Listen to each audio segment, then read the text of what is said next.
It's raining outside right now and I am just so happy. I love the rain. Hello guys and welcome back to the channel. Again, my name is Sienna and today we are going to be talking about the differences between African fat-tailed geckos and leopard geckos.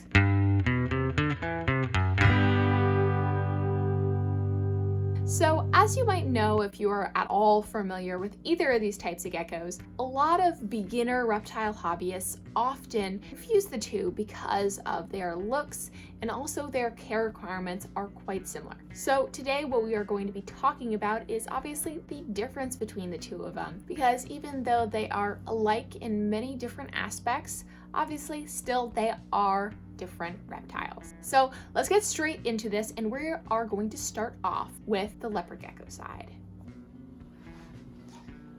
Leopard geckos. So leopard geckos. If you don't love them, then you at least know of them because they are just such a common reptile in the reptile industry. And it's for good reason, in my opinion. They are really easy to care for reptiles. Again, on the beginner side, I guess if you are going to label things, they don't require that much space and they don't get that big. And they're also just really good pets overall to have. So some of the characteristics of leopard geckos are they are terrestrial geckos. So unlike some geckos like crested geckos, they aren't able to climb on walls with their foot pads. Instead, they have claws as such, and this allows them to climb on the ground versus in trees. Along with this, leopard geckos also have blinking eyelids, and it's like, okay, not that cool of a thing, but in all actuality, a lot of geckos actually can't blink their eyelids. So this is definitely very unique to the leopard gecko. Obviously, leopard geckos have that signature chunky tail, and as they are named by, they have these nice dark black or brown spots on them with that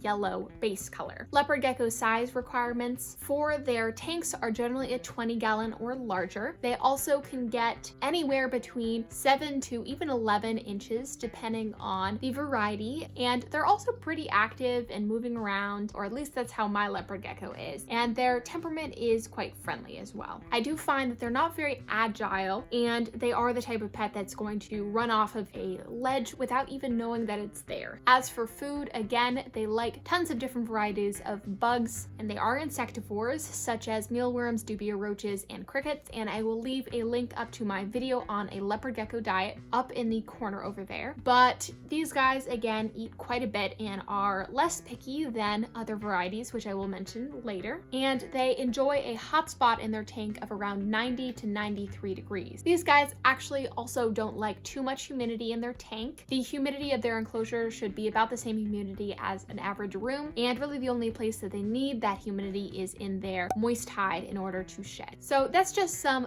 basics about leopard geckos. So now let's get on to African fat-tailed geckos.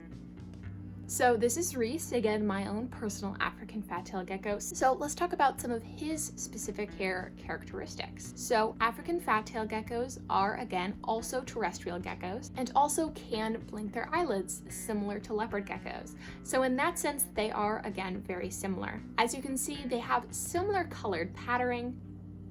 They have similar colored patterning, a similar body shape, and again, that nice fat tail. However, we are here to talk about the differences and not necessarily just the similarities, so I'm going to get into some of the things that make these guys different from leopard geckos. And the first thing you might be able to see, they are a lot smaller than leopard geckos. Now, by a lot, I don't mean that this is an inch long and leopard geckos are like 3 feet long. It's not that dramatic, but when you hold the two, especially if you hold them next to each other, just as a comparison, African fat-tailed geckos are generally quite a bit smaller. I would say that Reese right here is about 5 inches long, where Dormy is around 9 inches long. So in some regards, my leopard gecko is almost twice the size of my African fat-tailed gecko. Because of that, they feel a lot smaller when you're holding them, and their grip is also quite different. Leopard geckos, I find, are quite clumsy, or at least Dormy is. But African fat-tailed geckos, it's almost like they're cupping you with suction cups. They still have that same claw-like foot,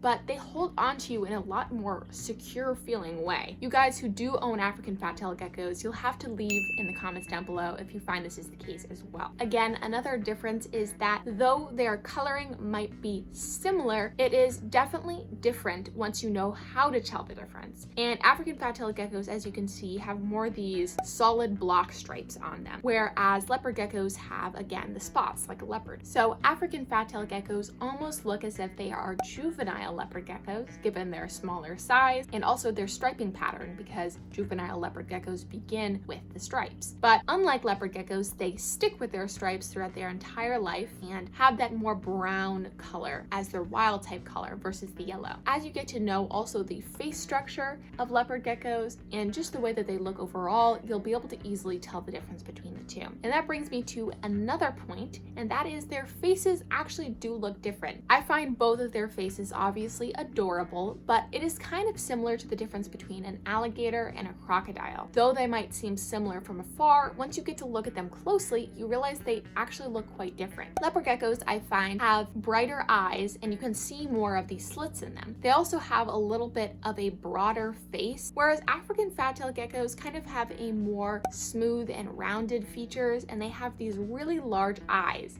And because they're so dark, you cannot actually see these slits in them very easily, so they just look like little anime characters. As for differences in cage setup, African fat-tailed geckos generally like a little bit more humidity than leopard geckos do. African fat-tailed geckos could appreciate some higher humidity levels. They do kind of appreciate it a lot more, and I find it makes their sheds a lot easier and just them healthier overall. As for differences in temperament, again, my leopard gecko is a notorious explorer and is constantly moving around, and obviously I've heard some people have different stories about how their leopard geckos act. However, I find Reese, my African fat-tailed gecko, is often a little bit more calculated in his motions, a little bit slower and a little bit calmer. Dormy is not the type of gecko that I can just sit down, do some homework, and have him sit on my shoulder, versus Reese would probably just chill with me for that allotted time. And as for feeding differences, I find that Dormy will eat literally anything, and leopard geckos generally have a wider range of insects that they are going to be naturally interested in. Whereas for African fat-tailed geckos, I find they are very motivated by movement. So really, my African fat-tailed gecko came eating crickets, and he has not eaten mealworms for me, and he has also not even eaten dubia roaches. So he's a little bit of a pickier eater than Dormy was. Any food I found, and he would just love it. So with that being said, you guys, I hope this video helped you tell the difference between African fat-tailed geckos and leopard geckos, because even though they are both reptiles and look quite similar, they do have their different characteristics that we could all learn to tell the difference between. So if you liked this video and want to learn more about animals and plants, I post here every Monday, Thursday, and Saturday, and I would love to have you subscribe and hit the bell notification down below.